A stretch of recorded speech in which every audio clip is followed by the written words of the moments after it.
The seas had rolled her further over by this time, and given her decks a pretty sharp slope, but a dozen men still held on, 7 by the ropes near the ship's waist, a couple near the break of the poop, and 3 on the quarter-deck. Of these 3 my father made out one to be the skipper.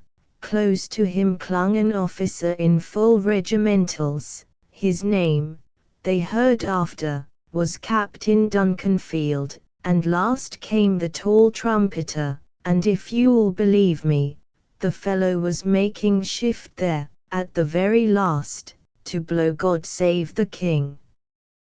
What's more, he got to send us victorious before an extra big sea came bursting across and washed them off the deck, every man but one of the pair beneath the poop, and he dropped his hold before the next wave, being stunned, I reckon.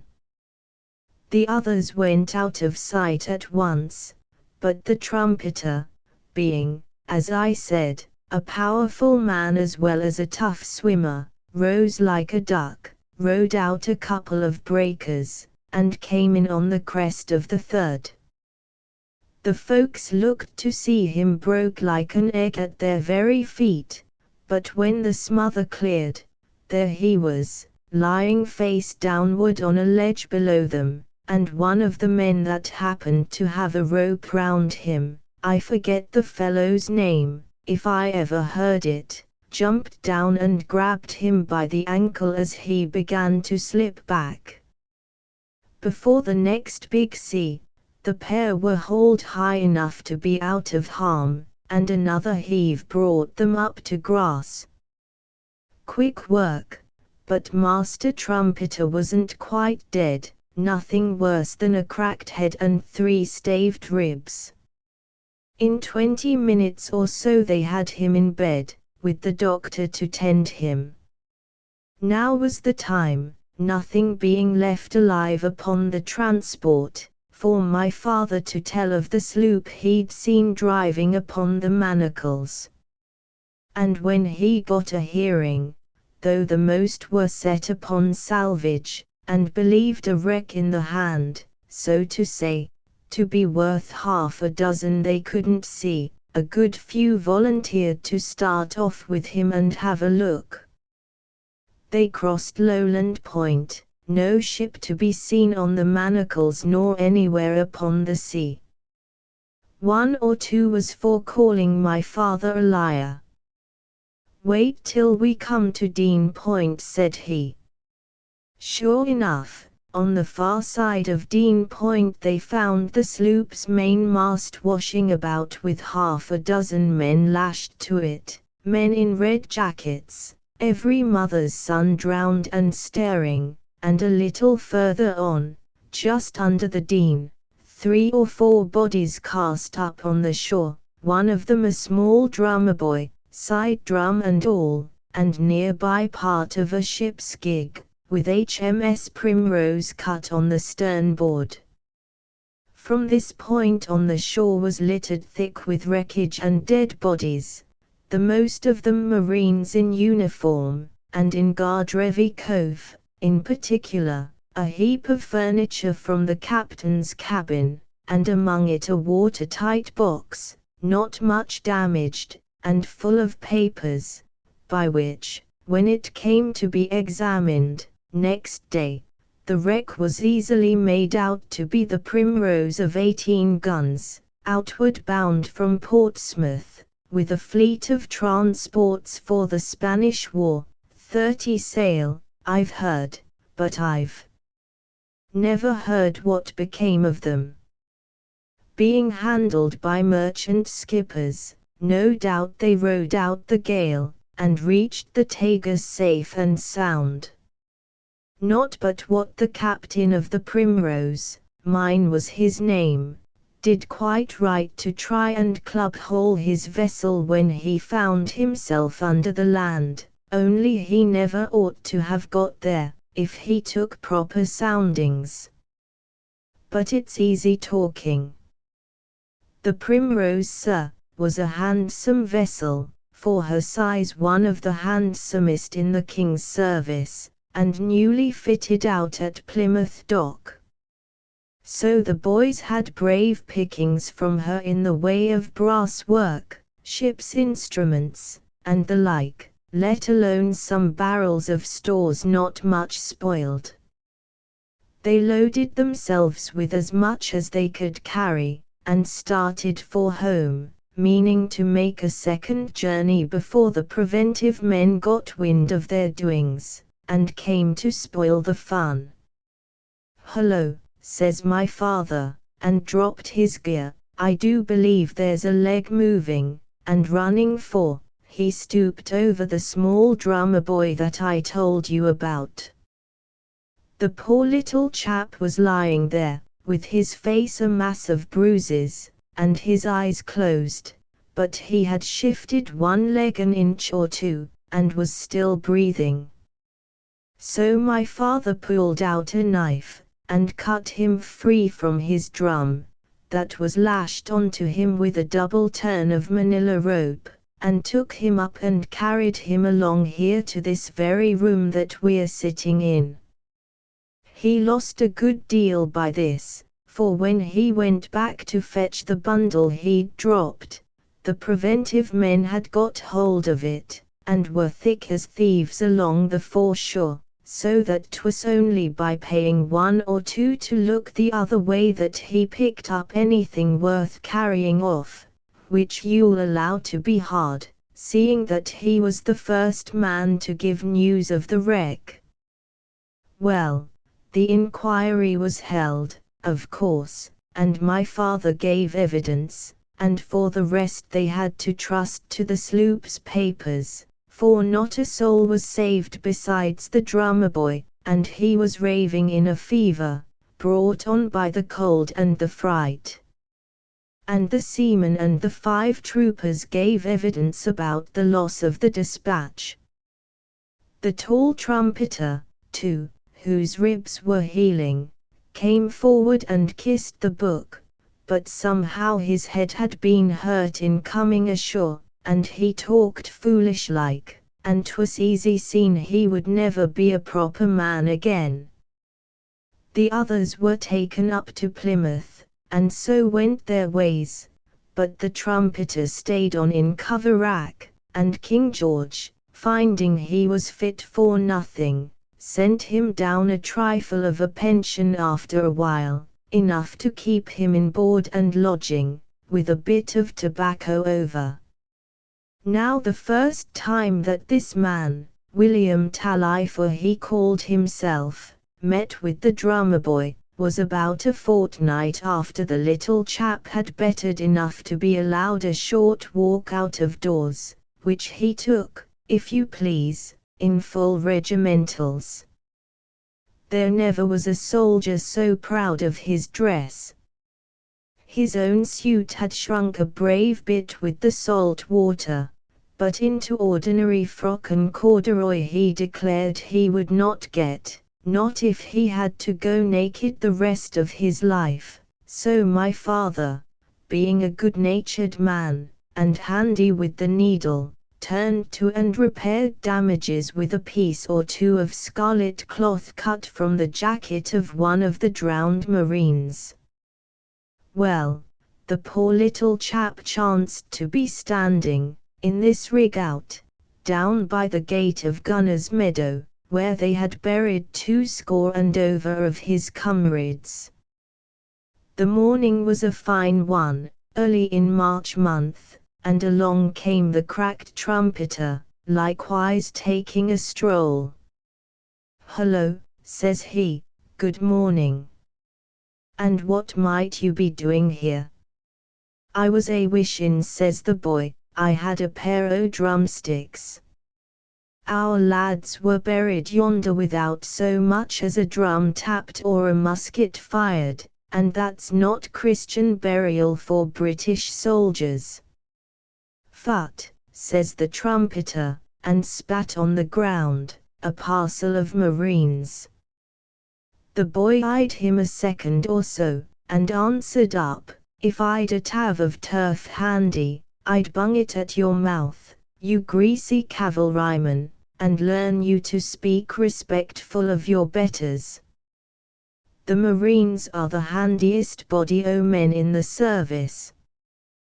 The trumpeter looked down on him from the height of 6'2", and asked, "Did they die well?" "They died very well. There was a lot of running to and fro at first, and some of the men began to cry, and a few to strip off their clothes.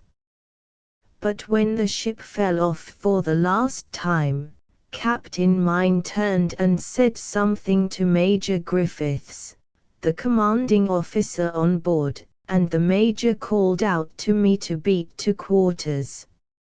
It might have been for a wedding, he sang it out so cheerful. We'd had word already that 'twas to be parade order, and the men fell in as trim and decent as if they were going to church. One or two even tried to shave at the last moment. The major wore his medals. One of the seamen, seeing I had work to keep the drum steady, the sling being a bit loose for me, and the wind what you remember, lashed it tight with a piece of rope, and that saved my life afterward, a drum being as good as cork until it's stove. I kept beating away until every man was on deck, and then the major formed them up and told them to die like British soldiers, and the chaplain was in the middle of a prayer when she struck. In 10 minutes she was gone. That was how they died, cavalryman. And that was very well done, drummer of the Marines. What's your name? John Christian. Mine's William George Talifer, trumpeter of the 7th Light Dragoons, the Queen's Own. I played God Save the King while our men were drowning. Captain Duncanfield told me to sound a call or two, to put them in heart, but that matter of God Save the King was a notion of my own. I won't say anything to hurt the feelings of a Marine, even if he's not much over 5 foot tall, but the Queen's Own Hussars is a tearin' fine regiment. As between horse and foot, 'tis a question o' which gets a chance. All the way from Sahagun to Corunna 'twas we that took and gave the knocks, at Mayorga and Ruda, and Beneventy. The reason, sir, I can speak the names so pat, is that my father learnt them by heart afterward from the trumpeter, who was always talking about Mayorga and Ruda and Beneventy.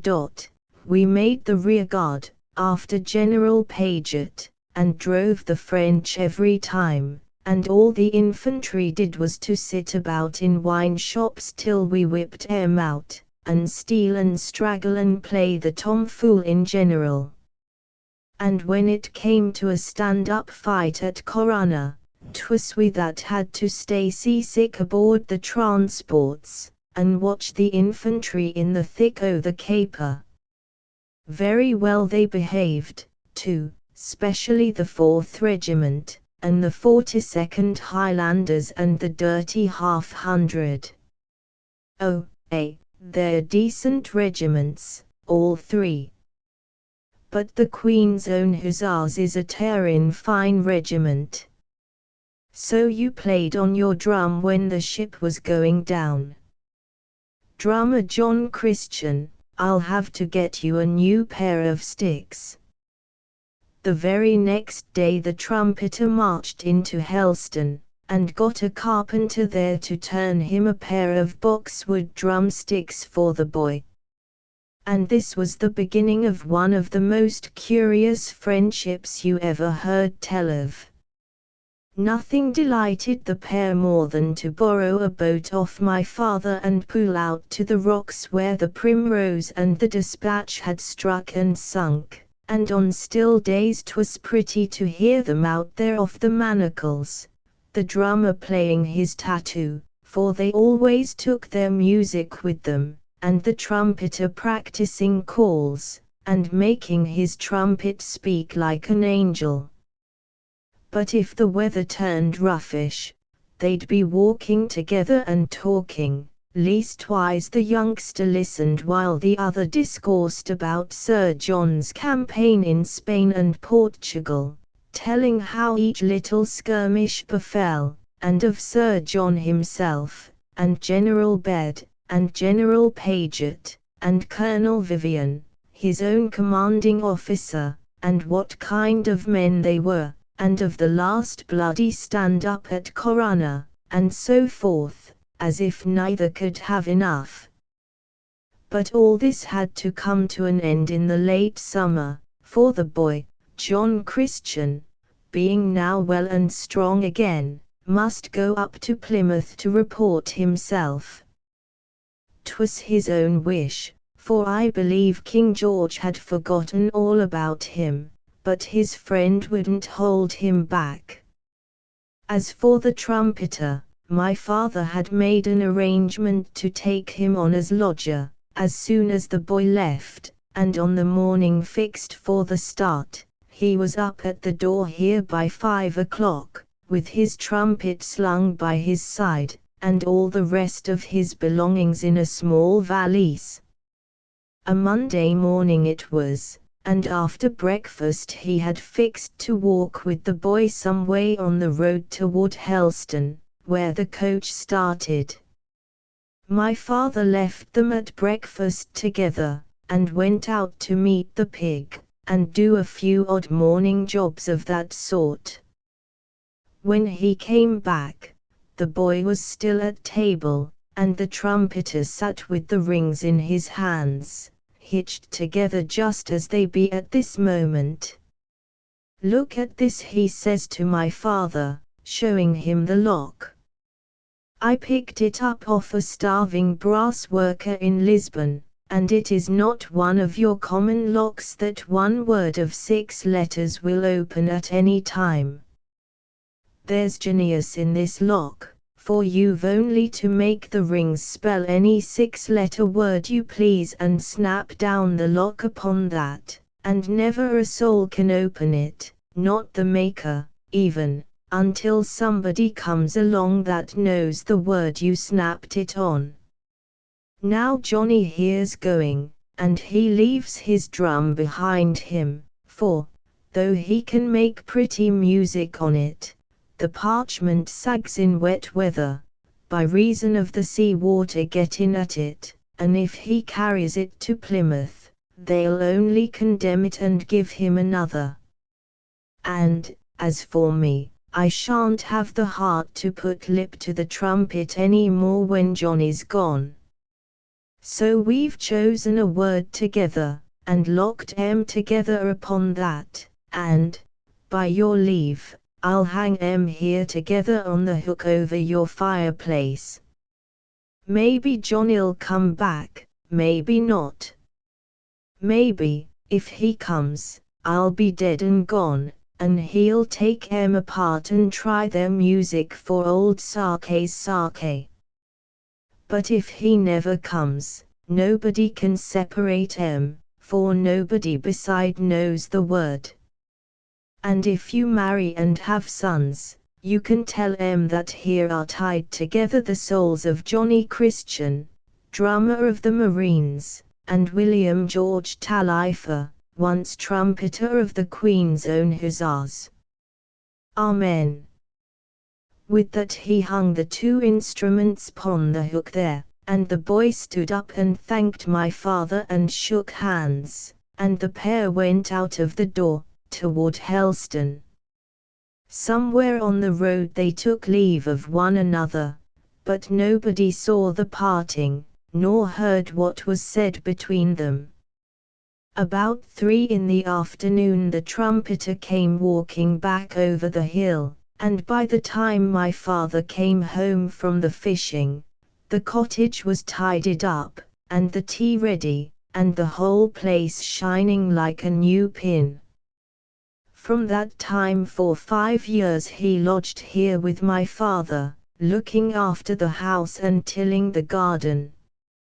And all the time he was steadily failing, the hurt in his head spreading, in a manner, to his limbs.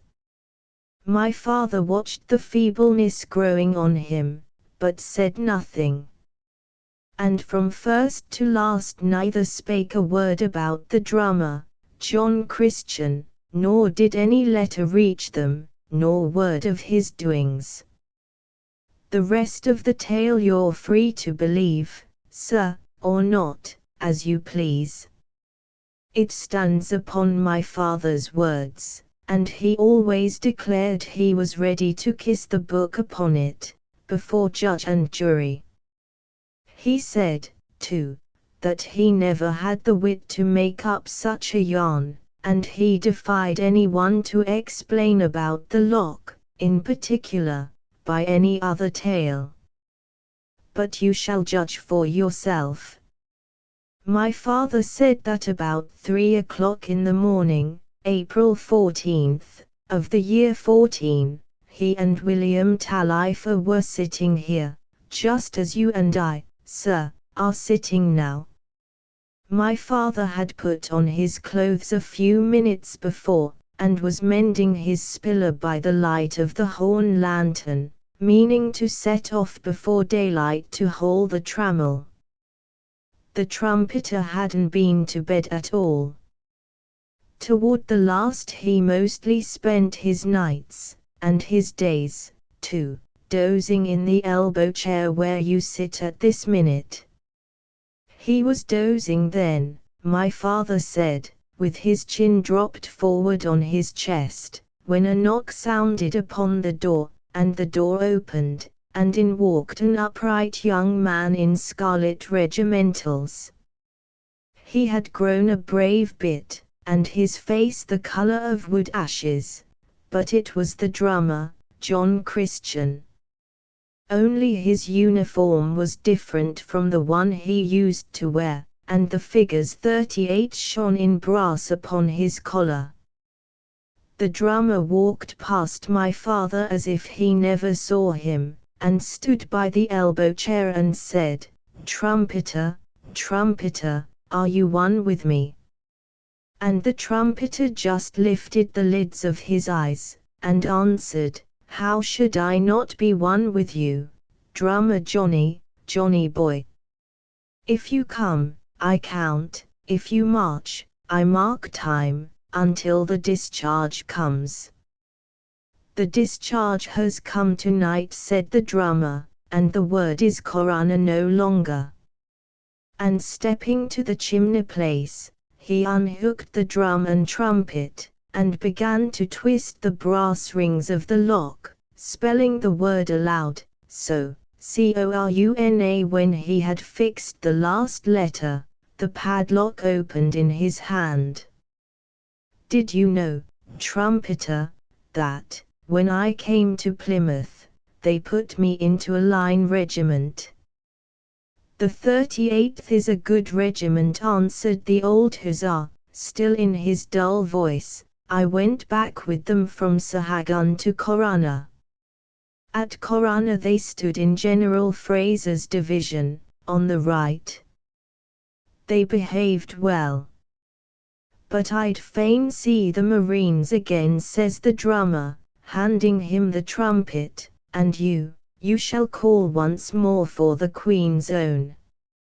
Matthew," he says, suddenly, turning on my father, and when he turned, my father saw for the first time that his scarlet jacket had a round hole by the breastbone, and that the blood was welling there. "Matthew, we shall want your boat."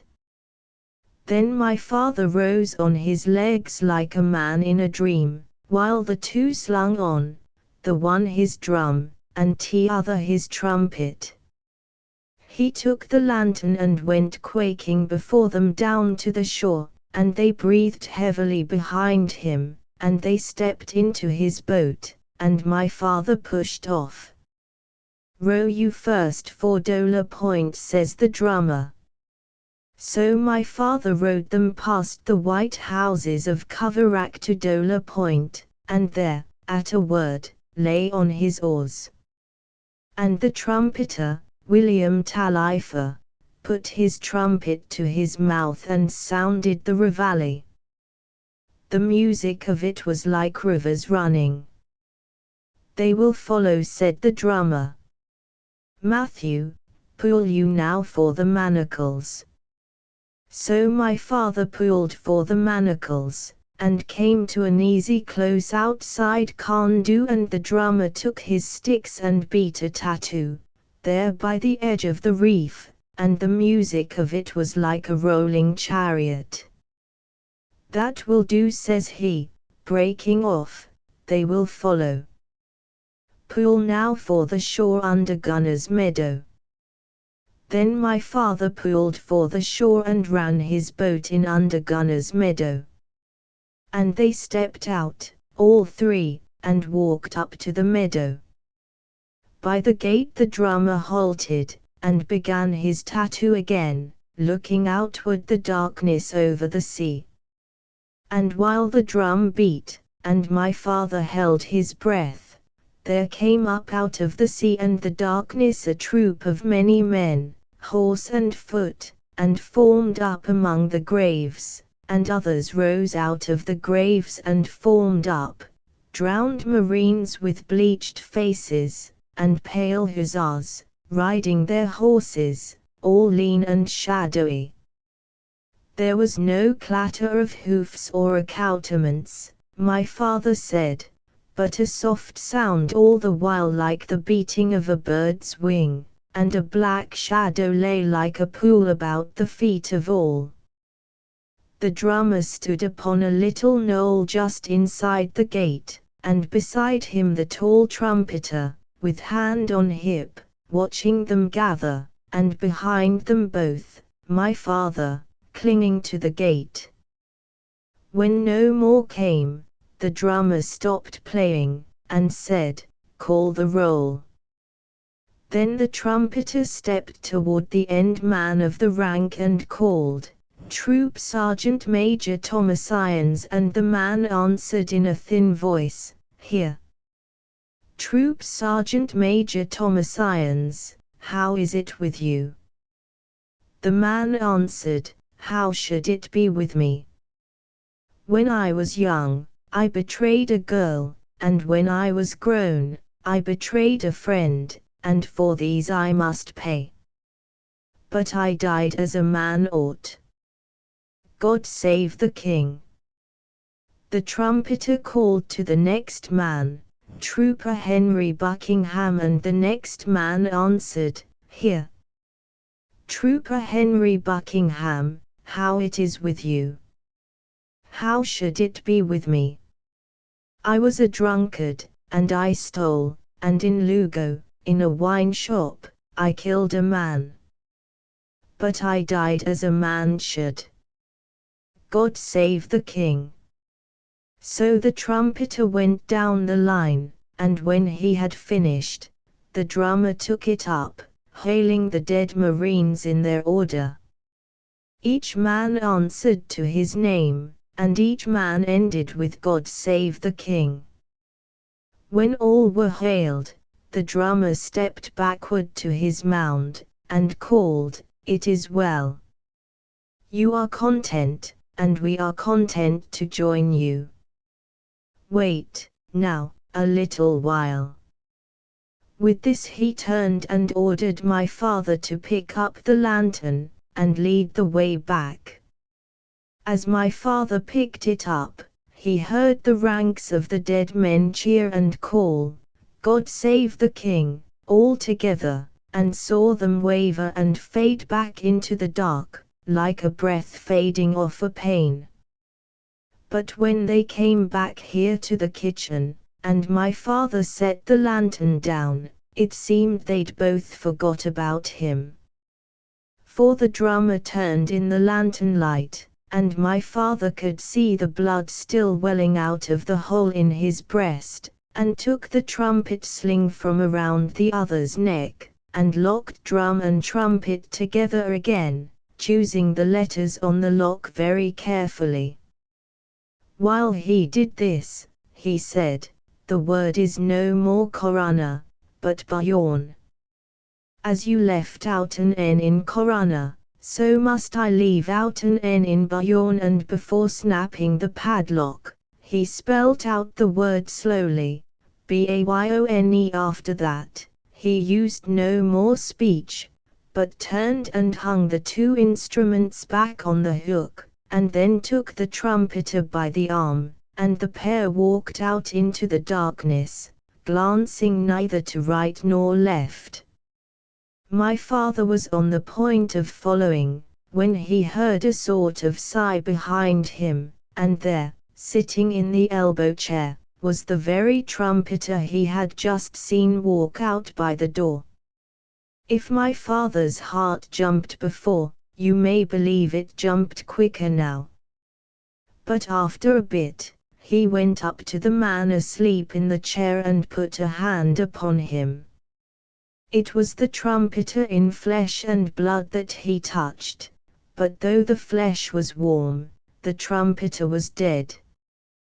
Well, sir, they buried him 3 days after, and at first my father was minded to say nothing about his dream, as he thought it. But the day after the funeral, he met Parson Kendall coming from Helston Market, and the parson called out, "Have ye heard the news the coach brought down this morning?" "What news?" says my father. "Why, that peace is agreed upon." "None too soon," says my father. "Not soon enough for our poor lads at Bayonne," the parson answered. "Bayonne," cries my father, with a jump. "Why, yes," and the parson told him all about a great sally the French had made on the night of the 13th of April. "Do you happen to know if the 38th Regiment was engaged?" my father asked. "Come, now," said Parson Kendall, "I didn't know you was so well up in the campaign. But, as it happens, I do know that the 38th was engaged, for 'twas they that held a cottage and stopped the French advance." Still my father held his tongue, and when, a week later, he walked into Helston and bought a Mercury off the Sherborne rider, and got the landlord of the Angel to spell out the list of killed and wounded, sure enough, there among the killed was drummer John Christian, of the 38th Foot. After this there was nothing for a religious man but to make a clean breast. So my father went up to Parson Kendall, and told the whole story. The parson listened, and put a question or two, and then asked, "Have you tried to open the lock since that night?" "I haven't dared to touch it," says my father. "Then come along and try." When the parson came to the cottage here, he took the things off the hook and tried the lock. "Did he say Bayonne?" "The word has 7 letters." "Not if you spell it with one N as he did," says my father. The parson spelt it out, Bayone few, says he, for the lock had fallen open in his hand. He stood considering it a moment, and then he says, "I tell you what. I shouldn't blab this all round the parish, if I was you. You won't get no credit for truth-telling, and a miracle's wasted on a set of fools. But if you like, I'll shut down the lock again upon a holy word that no one but me shall know, and neither drummer nor trumpeter, dead or alive, shall frighten the secret out of me." "I wish to heaven you would, parson," said my father. The parson chose the holy word there and then, and shut the lock upon it, and hung the drum and trumpet back in their place. He is gone long since, taking the word with him. Until the lock is broken by force, nobody will ever separate those two. Sitting on the bed 18. The House and the Brain, Q. by Lord Edward Bulwer-Lytton. A friend of mine, who is a man of letters and a philosopher, said to me one day, as if between jest and earnest, "Fancy! Since we last met, I have discovered a haunted house in the midst of London." Really haunted, and by what? Ghosts? Well, I can't answer that question. All I know is this: 6 weeks ago my wife and I were in search of a furnished apartment. Passing a quiet street, we saw on the window of one of the houses a bill, "Apartments, furnished." The situation suited us. We entered the house, liked the rooms, engaged them by the week, and left them the 3rd day. No power on earth could have reconciled my wife to stay longer, and I don't wonder at it. What did you see? It was not so much what we saw or heard that drove us away, as it was an undefinable terror which seized both of us whenever we passed by the door of a certain unfurnished room, in which we neither saw nor heard anything. Accordingly, on the 4th morning I summoned the woman who kept the house and attended on us, and told her that the rooms did not quite suit us, and we would not stay out our week. She said, dryly, "I know why, you have stayed longer than any other lodger. Few ever stayed a 2nd night, none before you a 3rd. But I take it they have been very kind to you." "They, who?" I asked, affecting to smile. "Why, they who haunt the house, whoever they are. I don't mind them. I remember them many years ago, when I lived in this house, not as a servant, but I know they will be the death of me some day. I don't care, I'm old and must die soon anyhow, and then I shall be with them, and in this house still." The woman spoke with so dreary a calmness that really it was a sort of awe that prevented my conversing with her further. I paid for my week, and too happy were my wife and I to get off so cheaply. "You excite my curiosity," said I. "Nothing I should like better than to sleep in a haunted house. Pray give me the address of the one which you left so ignominiously." My friend gave me the address, and when we parted, I walked straight toward the house thus indicated. It is situated on the north side of Oxford Street, in a dull but respectable thoroughfare. I found the house shut up, no bill at the window, and no response to my knock. As I was turning away, a beer boy, collecting pewter pots at the neighboring areas, said to me, "Do you want anyone at that house, sir?" "Yes, I heard it was to be let."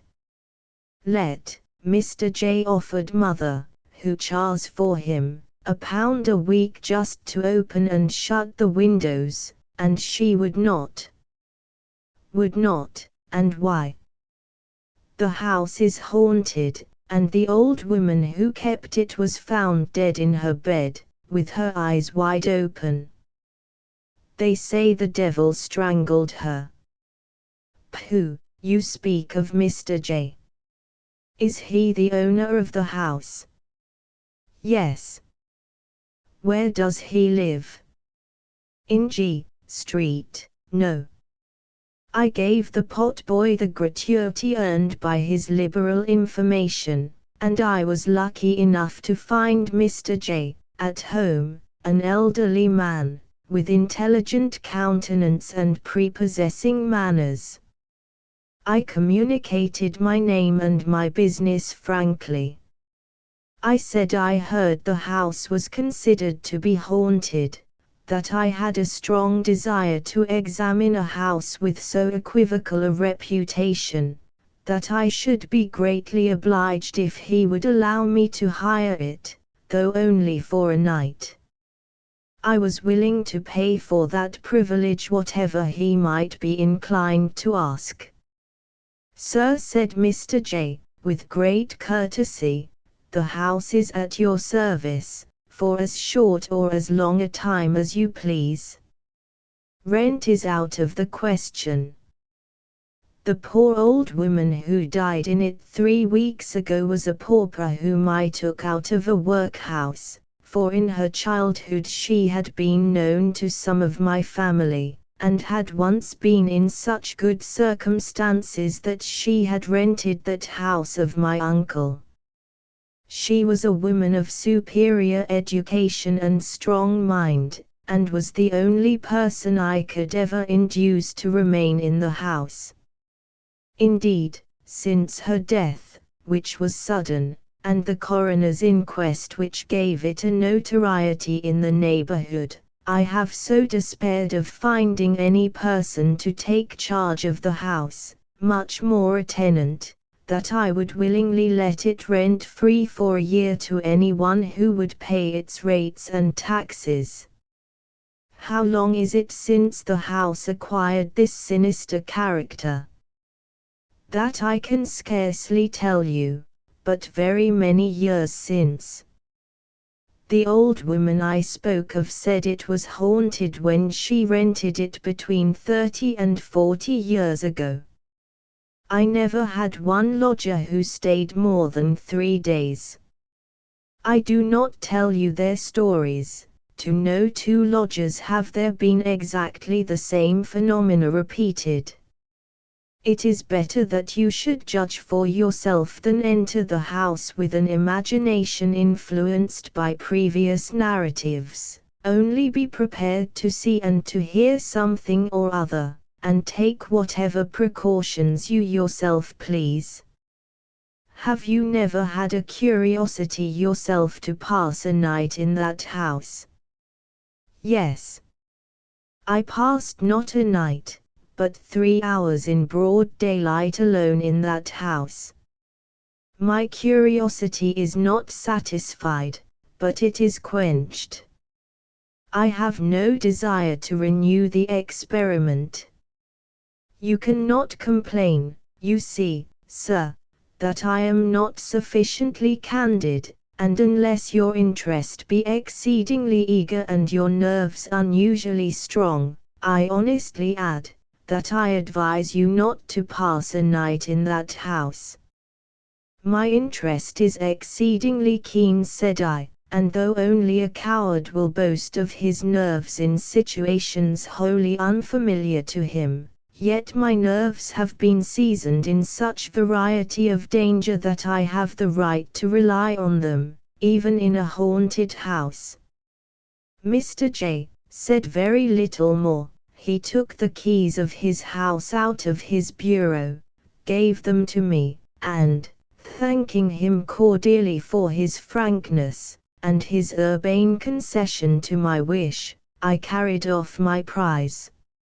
Impatient for the experiment, as soon as I reached home, I summoned my confidential servant, a young man of gay spirits, fearless temper, and as free from superstitious prejudice as anyone I could think of. Said I, you remember in Germany how disappointed we were at not finding a ghost in that old castle, which was said to be haunted by a headless apparition.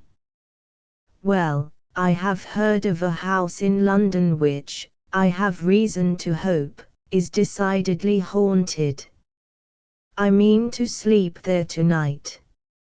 From what I hear, there is no doubt that something will allow itself to be seen or to be heard, something, perhaps, excessively horrible.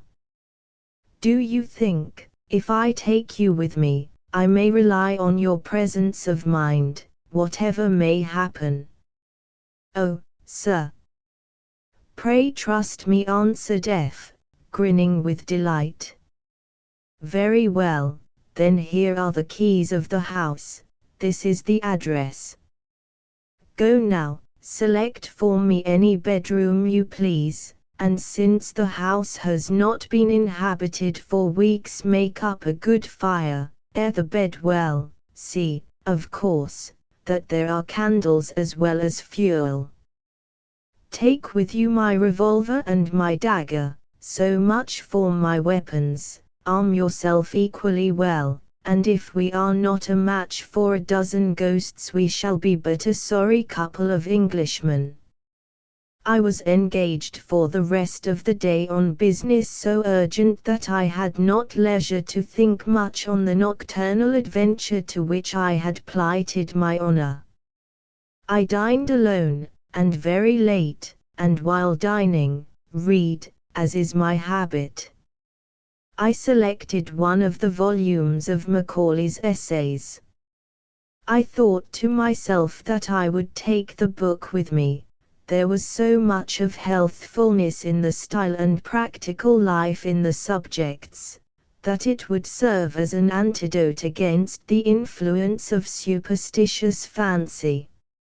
Accordingly, about 9:30, I put the book into my pocket and strolled leisurely toward the haunted house. I took with me a favorite dog, an exceedingly sharp, bold, and vigilant bull terrier, a dog fond of prowling about strange ghostly corners and passages at night in search of rats, a dog of dogs for a ghost.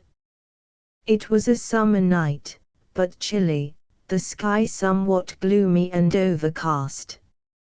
Still there was a moon, faint and sickly, but still a moon, and, if the clouds permitted, after midnight it would be brighter. I reached the house, knocked, and my servant opened the door with a cheerful smile. "All right, sir, and very comfortable." "Oh," said I, rather disappointed, "have you not seen nor heard anything remarkable?" "Well, sir, I must own I have heard something queer." "What?" "The sound of feet pattering behind me, and once or twice small noises like whispers close at my ear, nothing more." "You are not at all frightened?" "Not a bit of it, sir," and the man's bold look reassured me on one point, viz., that happen what might, he would not desert me. We were in the hall, the street door closed, and my attention was now drawn to my dog. He had at first run in eagerly enough but had sneaked back to the door, and was scratching and whining to get out. After patting him on the head, and encouraging him gently, the dog seemed to reconcile himself to the situation and followed me and F. through the house, but keeping close to my heels instead of hurrying inquisitively in advance, which was his usual and normal habit in all strange places. We first visited the subterranean apartments, the kitchen, and other offices, and especially the cellars, in which last there were 2 or 3 bottles of wine still left in a bin, covered with cobwebs, and evidently, by their appearance, undisturbed for many years. It was clear that the ghosts were not wine-bibbers. For the rest, we discovered nothing of interest. There was a gloomy little backyard, with very high walls. The stones of this yard were very damp, and what with the damp, and what with the dust and smoke grime on the pavement, our feet left a slight impression where we passed. And now appeared the first strange phenomenon witnessed by myself in this strange abode. I saw, just before me, the print of a foot suddenly form itself, as it were. I stopped, caught hold of my servant, and pointed to it. In advance of that footprint as suddenly dropped another. We both saw it. I advanced quickly to the place. The footprint kept advancing before me, a small footprint, the foot of a child. The impression was too faint thoroughly to distinguish the shape, but it seemed to us both that it was the print of a naked foot. This phenomenon ceased when we arrived at the opposite wall, nor did it repeat itself on returning. We remounted the stairs, and entered the rooms on the ground floor, a dining parlor, a small back parlor, and a still smaller third room that had been probably appropriated to a footman, all still as death. We then visited the drawing rooms, which seemed fresh and new. In the front room I seated myself in an armchair. F. placed on the table the candlestick with which he had lighted us. I told him to shut the door. As he turned to do so, a chair opposite to me moved from the wall quickly and noiselessly, and dropped itself about a yard from my own, immediately fronting it. "Why, this is better than the turning tables," said I, with a half laugh, and as I laughed, my dog put back his head and howled. F, coming back, had not observed the movement of the chair. He employed himself now in stilling the dog. I continued to gaze on the chair, and fancied I saw on it a pale blue misty outline of a human figure, but an outline so indistinct that I could only distrust my own vision. The dog was now quiet. "Put back that chair opposite to me," said I to F. "Put it back to the wall." F. obeyed. "Was that you, sir?" said he, turning abruptly. What? Why, something struck me. I felt it sharply on the shoulder, just here. "No," said I, "but we have jugglers present, and though we may not discover their tricks, we shall catch them before they frighten us." We did not stay long in the drawing rooms. In fact, they felt so damp and so chilly that I was glad to get to the fire upstairs. We locked the doors of the drawing rooms, a precaution which, I should observe, we had taken with all the rooms we had searched below. The bedroom my servant had selected for me was the best on the floor, a large one, with 2 windows fronting the street. The 4-posted bed, which took up no inconsiderable space, was opposite to the fire, which burned clear and bright. A door in the wall to the left, between the bed and the window, communicated with the room which my servant appropriated to himself. This last was a small room with a sofa bed, and had no communication with the landing place, no other door but that which conducted to the bedroom I was to occupy. On either side of my fireplace was a cupboard, without locks, flush with the wall, and covered with the same dull brown paper. We examined these cupboards, only hooks to suspend female dresses, nothing else. We sounded the walls, evidently solid, the outer walls of the building. Having finished the survey of these apartments, warmed myself a few moments, and lighted my cigar, I then, still accompanied by F, went forth to complete my reconnoitre. In the landing place there was another door. It was closed firmly. "Sir," said my servant, in surprise, "I unlocked this door with all the others when I first came. It cannot have got locked from the inside," for, before he had finished his sentence, The door, which neither of us then was touching, opened quietly of itself. We looked at each other a single instant. The same thought seized both: some human agency might be detected here. I rushed in first, my servant followed.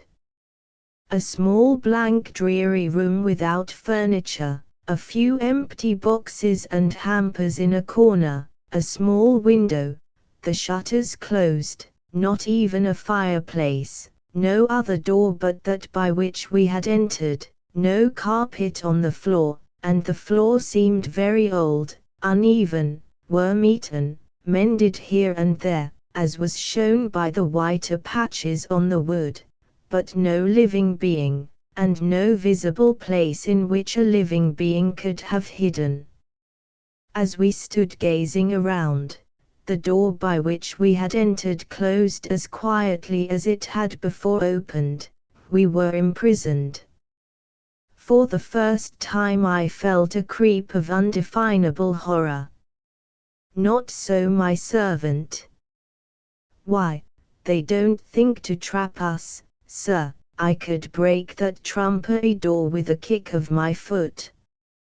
"Try first if it will open to your hand," said I, shaking off the vague apprehension that had seized me, "while I unclose the shutters and see what is without." I unbarred the shutters. The window looked on the little backyard I have before described. There was no ledge without, nothing to break the sheer descent of the wall. No man getting out of that window would have found any footing till he had fallen on the stones below. Meanwhile, was vainly attempting to open the door. He now turned round to me and asked my permission to use force. And I should here state, in justice to the servant, that far from evincing any superstitious terrors, his nerve, composure, and even gaiety amid circumstances so extraordinary, compelled my admiration, and made me congratulate myself on having secured a companion in every way fitted to the occasion. I willingly gave him the permission he required. But though he was a remarkably strong man, his force was as idle as his milder efforts. The door did not even shake to his stoutest kick. Breathless and panting, he desisted. I then tried the door myself, equally in vain. As I ceased from the effort, again that creep of horror came over me, but this time it was more cold and stubborn. I felt as if some strange and ghastly exhalation were rising up from the chinks of that rugged floor, and filling the atmosphere with a venomous influence hostile to human life. The door now very slowly and quietly opened as of its own accord.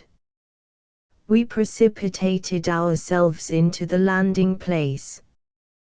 We both saw a large pale light, as large as the human figure, but shapeless and unsubstantial, move before us, and ascend the stairs that led from the landing into the attic. I followed the light, and my servant followed me. It entered to the right of the landing, a small garret, of which the door stood open. I entered in the same instant. The light then collapsed into a small globule, exceedingly brilliant and vivid, rested a moment on a bed in the corner, quivered, and vanished. We approached the bed and examined it, a half-tester, such as is commonly found in attics devoted to servants.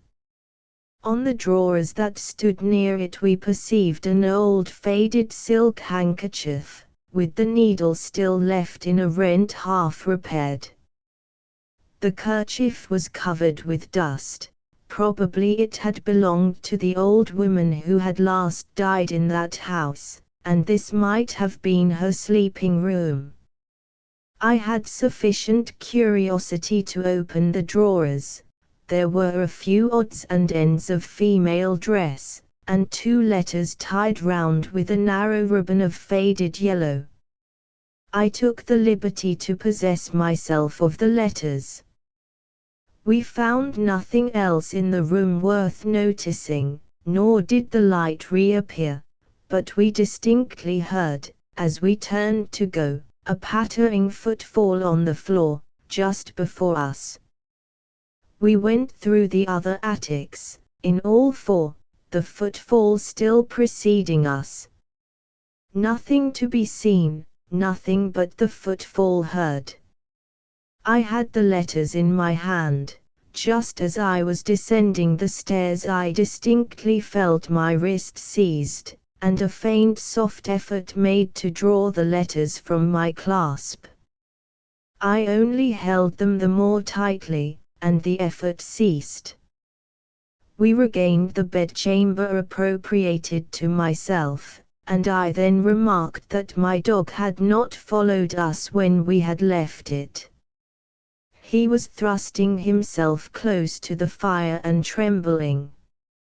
I was impatient to examine the letters, and while I read them, my servant opened a little box in which he had deposited the weapons I had ordered him to bring, took them out, placed them on a table close at my bed head, and he occupied himself in soothing the dog, who, however, seemed to heed him very little. The letters were short, they were dated, the dates exactly 35 years ago. They were evidently from a lover to his mistress, or a husband to some young wife. Not only the terms of expression, but a distinct reference to a former voyage, indicated the writer to have been a seafarer. The spelling and handwriting were those of a man imperfectly educated, but still the language itself was forcible. In the expressions of endearment there was a kind of rough wild love, but here and there were dark unintelligible hints at some secret not of love, some secret that seemed of crime. "We ought to love each other" was one of the sentences I remember, for how every one else would execrate us if all was known. Again, "Don't let anyone be in the same room with you at night, you talk in your sleep." And again, "What's done can't be undone, and I tell you there's nothing against us unless the dead could come to life." Here there was underlined in a better handwriting, "A female's they do." At the end of the letter latest in date the same female hand had written these words, "Lost at sea the 4th of June, the same day as." I put down the letters, and began to muse over their contents. Fearing, however, that the train of thought into which I fell might unsteady my nerves, I fully determined to keep my mind in a fit state to cope with whatever of marvelous the advancing night might bring forth. I roused myself, laid the letters on the table, stirred up the fire, which was still bright and cheering, and opened my volume of Macaulay. I read quietly enough till about 11:30. I then threw myself dressed upon the bed, and told my servant he might retire to his own room, but must keep himself awake.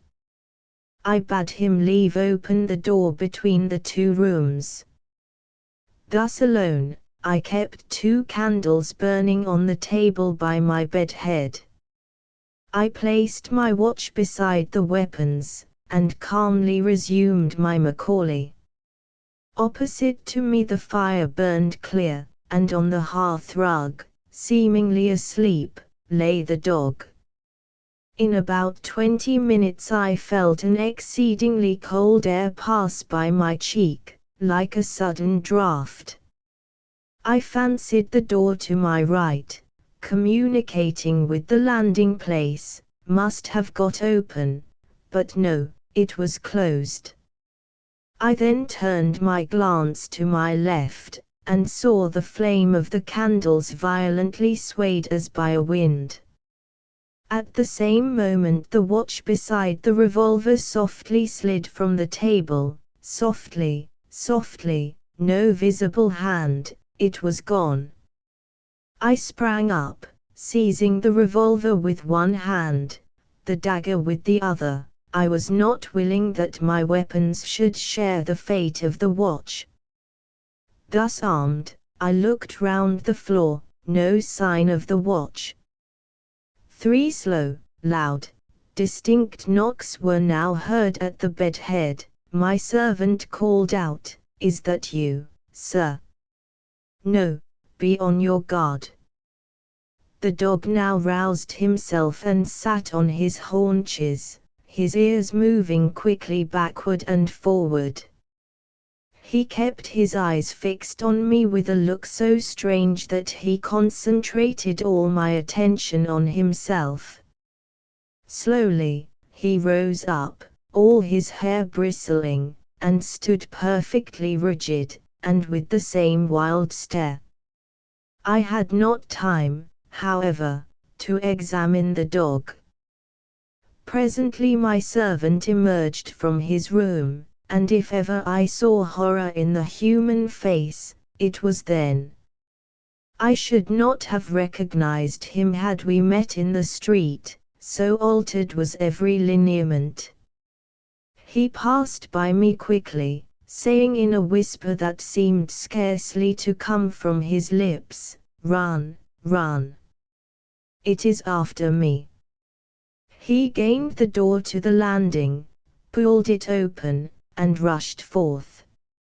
I followed him into the landing involuntarily, calling him to stop, but, without heeding me, he bounded down the stairs, clinging to the balusters, and taking several steps at a time.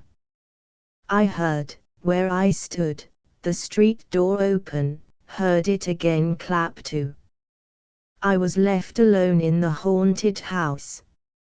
It was but for a moment that I remained undecided whether or not to follow my servant. Pride and curiosity alike forbade so dastardly a flight. I re-entered my room, closing the door after me, and proceeded cautiously into the interior chamber. I encountered nothing to justify my servant's terror. I again carefully examined the walls, to see if there were any concealed door. I could find no trace of one, not even a seam in the dull brown paper with which the room was hung. How, then, had the thing, whatever it was, which had so scared him, obtained ingress except through my own chamber? I returned to my room, shut and locked the door that opened upon the interior one, and stood on the hearth, expectant and prepared. I now perceived that the dog had slunk into an angle of the wall, and was pressing himself close against it, as if literally striving to force his way into it. I approached the animal and spoke to it. The poor brute was evidently beside itself with terror. It showed all its teeth, the slaver dropping from its jaws, and would certainly have bitten me if I had touched it. It did not seem to recognize me. Whoever has seen at the zoological gardens a rabbit, fascinated by a serpent, cowering in a corner, may form some idea of the anguish which the dog exhibited. Finding all efforts to soothe the animal in vain, and fearing that his bite might be as venomous in that state as in the madness of hydrophobia, I left him alone, placed my weapons on the table beside the fire, seated myself, and recommenced my Macaulay. I now became aware that something interposed between the page and the light, The page was overshadowed. I looked up, and I saw what I shall find it very difficult, perhaps impossible, to describe. It was a darkness shaping itself forth from the air in very undefined outline. I cannot say it was of a human form, and yet it had more resemblance to a human form, or rather shadow, than to anything else. As it stood, wholly apart and distinct from the air and the light around it, its dimensions seemed gigantic, the summit nearly touching the ceiling. While I gazed, a feeling of intense cold seized me. An iceberg before me could not more have chilled me, nor could the cold of an iceberg have been more purely physical. I feel convinced that it was not the cold caused by fear. As I continued to gaze, I thought, but this I cannot say with precision, that I distinguished two eyes looking down on me from the height. One moment I fancied that I distinguished them clearly, the next they seemed gone, but still two rays of a pale blue light frequently shot through the darkness, as from the height on which I half believed, half doubted, that I had encountered the eyes. I strove to speak, my voice utterly failed me, I could only think to myself, is this fear? It is not fear. I strove to rise, in vain. I felt as if weighed down by an irresistible force. Indeed, my impression was that of an immense and overwhelming power opposed to my volition, that sense of utter inadequacy to cope with a force beyond man's, which one may feel physically in a storm at sea, in a conflagration, or when confronting some terrible wild beast, or rather, perhaps, the shark of the ocean. I felt morally opposed to my will was another will, as far superior to its strength as storm, fire, and shark are superior in material force to the force of man. And now, as this impression grew on me, now came, at last, horror, horror to a degree that no words can convey. Still I retained pride, if not courage, and in my own mind I said, this is horror, but it is not fear. Unless I fear I cannot be harmed. My reason rejects this thing, it is an illusion, I do not fear. With a violent effort I succeeded at last in stretching out my hand toward the weapon on the table. As I did so, on the arm and shoulder I received a strange shock, and my arm fell to my side powerless. And now, to add to my horror, the light began slowly to wane from the candles. They were not, as it were, extinguished, but their flame seemed very gradually withdrawn. It was the same with the fire. The light was extracted from the fuel. In a few minutes the room was in utter darkness. The dread that came over me, to be thus in the dark with that dark thing, whose power was so intensely felt, brought a reaction of nerve. In fact, terror had reached that climax, that either my senses must have deserted me, or I must have burst through the spell. I did burst through it. I found voice, though the voice was a shriek. I remember that I broke forth with words like these, I do not fear, my soul does not fear, and at the same time I found strength to rise. Still in that profound gloom I rushed to one of the windows, tore aside the curtain, flung open the shutters. My first thought was, light. And when I saw the moon high, clear, and calm, I felt a joy that almost compensated for the previous terror. There was the moon, there was also the light from the gas lamps in the deserted slumberous street. I turned to look back into the room. The moon penetrated its shadow very palely and partially, but still there was light. The dark thing, whatever it might be, was gone, except that I could yet see a dim shadow, which seemed the shadow of that shade, against the opposite wall. My eye now rested on the table, and from under the table, which was without cloth or cover, an old mahogany round table, there rose a hand, visible as far as the wrist.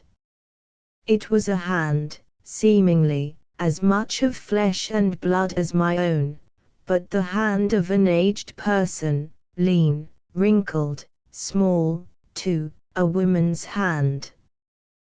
That hand very softly closed on the 2 letters that lay on the table, the hand and letters both vanished.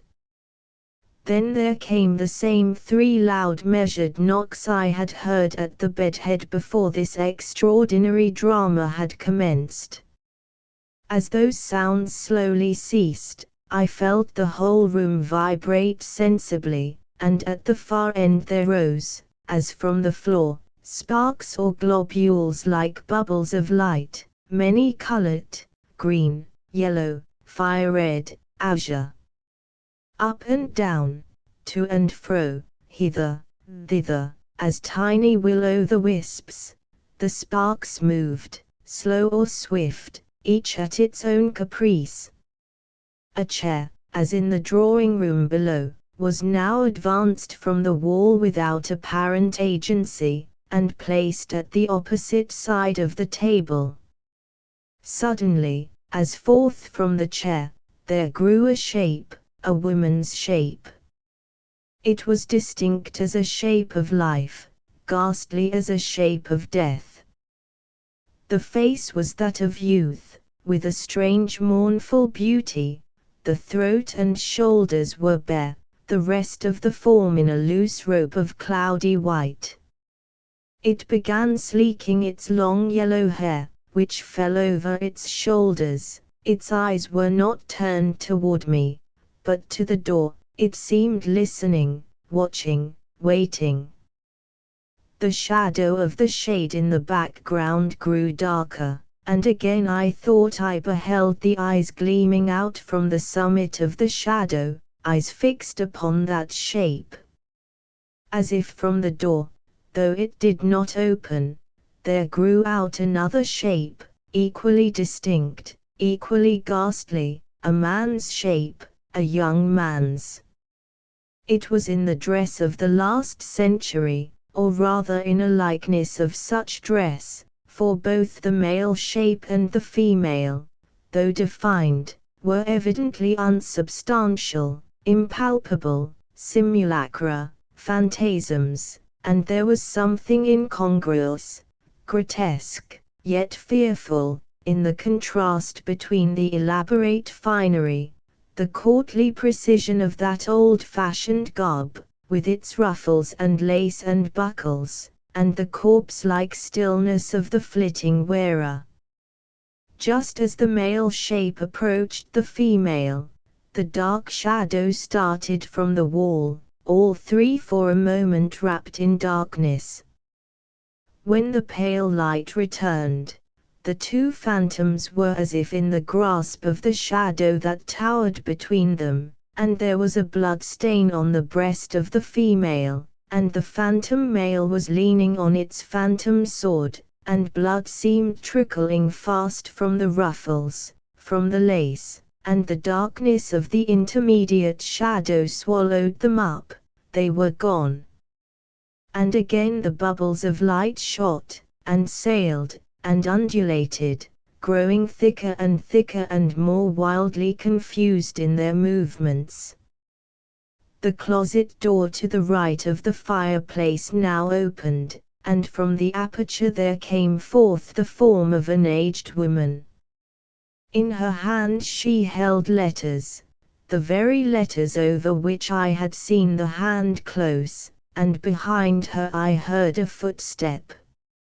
She turned round as if to listen, and then she opened the letters and seemed to read, and over her shoulder I saw a livid face, the face as of a man long drowned, bloated, bleached, seaweed tangled in his dripping hair, and at her feet lay a form as of a corpse, and beside the corpse there cowered a child, a miserable squalid child, with famine in its cheeks and fear in its eyes. And as I looked in the old woman's face, the wrinkles and lines vanished, and it became a face of youth, hard-eyed, stony, but still youth, and the shadow darted forth, and darkened over those phantoms as it had darkened over the last. Nothing now was left but the shadow, and on that my eyes were intently fixed, till again eyes grew out of the shadow, malignant, serpent eyes. And the bubbles of light again rose and fell, and in their disordered, irregular, turbulent maze, mingled with the wan moonlight. And now from these globules themselves, as from the shell of an egg, monstrous things burst out. The air grew filled with them, larvae so bloodless and so hideous that I can in no way describe them except to remind the reader of the swarming life which the solar microscope brings before his eyes in a drop of water, things transparent, supple, agile, chasing each other, devouring each other, forms like naught ever beheld by the naked eye. As the shapes were without symmetry, so their movements were without order. In their very vagrancies there was no sport. They came round me and round, thicker and faster and swifter, swarming over my head, crawling over my right arm, which was outstretched in involuntary command against all evil beings. Sometimes I felt myself touched, but not by them. Invisible hands touched me. Once I felt the clutches of cold soft fingers at my throat. I was still equally conscious that if I gave way to fear I should be in bodily peril, and I concentrated all my faculties in the single focus of resisting, stubborn will. And I turned my sight from the shadow, above all, from those strange serpent eyes that had now become distinctly visible. For there, though in naught else around me, I was aware that there was a will, and a will of intense, creative, working evil, which might crush down my own. The pale atmosphere in the room began now to redden as if in the air of some near conflagration. The larvae grew lurid as things that live in fire.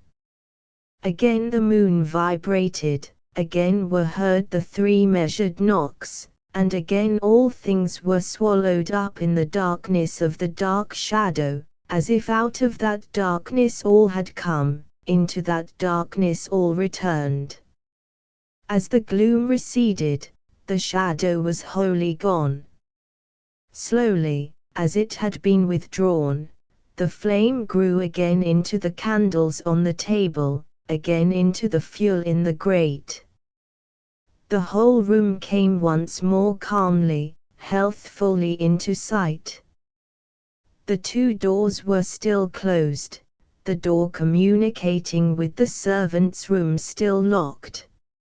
In the corner of the wall, into which he had so convulsively niched himself, lay the dog. I called to him, no movement. I approached. The animal was dead, his eyes protruded, his tongue out of his mouth, the froth gathered round his jaws. I took him in my arms, I brought him to the fire. I felt acute grief for the loss of my poor favorite, acute self-reproach. I accused myself of his death. I imagined he had died of fright. But what was my surprise on finding that his neck was actually broken. Had this been done in the dark, must it not have been by a hand human as mine? Must there not have been a human agency all the while in that room? Good cause to suspect it. I cannot tell. I cannot do more than state the fact fairly. The reader may draw his own inference. Another surprising circumstance: my watch was restored to the table from which it had been so mysteriously withdrawn, but it had stopped at the very moment it was so withdrawn, nor, despite all the skill of the watchmaker, has it ever gone since. That is, it will go in a strange erratic way for a few hours, and then come to a dead stop. It is worthless. Nothing more chanced for the rest of the night. Nor, indeed, had I long to wait before the dawn broke. Nor till it was broad daylight did I quit the haunted house. Before I did so, I revisited the little blind room in which my servant and myself had been for a time imprisoned. I had a strong impression, for which I could not account, that from that room had originated the mechanism of the phenomena, if I may use the term, which had been experienced in my chamber. And though I entered it now in the clear day, with the sun peering through the filmy window, I still felt, as I stood on its floors, the creep of the horror which I had first there experienced the night before, and which had been so aggravated by what had passed in my own chamber. I could not, indeed, bear to stay more than half a minute within those walls. I descended the stairs, and again I heard the footfall before me, and when I opened the street door, I thought I could distinguish a very low laugh. I gained my own house, expecting to find my runaway servant there. But he had not presented himself, nor did I hear more of him for 3 days, when I received a letter from him, dated from Liverpool, to this effect: "Honoured Sir, I humbly entreat your pardon, though I can scarcely hope that you will think that I deserve it, unless, which Heaven forbid, you saw what I did. I feel that it will be years before I can recover myself, and as to being fit for service, it is out of the question. I am therefore going to my brother-in-law at Melbourne. The ship sails tomorrow. Perhaps the long voyage may set me up. I do nothing now but start and tremble, and fancy it is behind me. I humbly beg you, honoured Sir, to order my clothes, and whatever wages are due to me, to be sent to my mother's, at Walworth. John knows her address." The letter ended with additional apologies, somewhat incoherent, and explanatory details as to effects that had been under the writer's charge. This flight may perhaps warrant a suspicion that the man wished to go to Australia, and had been somehow or other fraudulently mixed up with the events of the night. I say nothing in refutation of that conjecture, rather, I suggest it as one that would seem to many persons the most probable solution of improbable occurrences. My belief in my own theory remained unshaken. I returned in the evening to the house, to bring away in a hack cab the things I had left there, with my poor dog's body. In this task I was not disturbed, nor did any incident worth note befall me, except that still, on ascending and descending the stairs, I heard the same footfall in advance. On leaving the house, I went to Mr. J.'s. He was at home. I returned him the keys, told him that my curiosity was sufficiently gratified, and was about to relate quickly what had passed, when he stopped me, and said, though with much politeness, that he had no longer any interest in a mystery which none had ever solved. I determined at least to tell him of the 2 letters I had read, as well as of the extraordinary manner in which they had disappeared, and I then inquired if he thought they had been addressed to the woman who had died in the house, and if there were anything in her early history which could possibly confirm the dark suspicions to which the letters gave rise. Mr. J. seemed startled, and, after musing a few moments, answered, "I am but little acquainted with the woman's earlier history, except, as I before told you, that her family were known to mine. But you revive some vague reminiscences to her prejudice. I will make inquiries, and inform you of their result. Still, even if we could admit the popular superstition that a person who had been either the perpetrator or the victim of dark crimes in life could revisit, as a restless spirit, the scene in which those crimes had been committed, I should observe that the house was infested by strange sights and sounds before the old woman died. You smile, what would you say?" "I would say this, that I am convinced, if we could get to the bottom of these mysteries, we should find a living human agency." "What? You believe it is all an imposture? For what object?" "Not an imposture in the ordinary sense of the word. If suddenly I were to sink into a deep sleep, from which you could not awake me, but in that sleep could answer questions with an accuracy which I could not pretend to when awake, tell you what money you had in your pocket, nay, describe your very thoughts, it is not necessarily an imposture, any more than it is necessarily supernatural. I should be, unconsciously to myself, under a mesmeric influence, conveyed to me from a distance by a human being who had acquired power over me by previous rapport. But mesmerism could so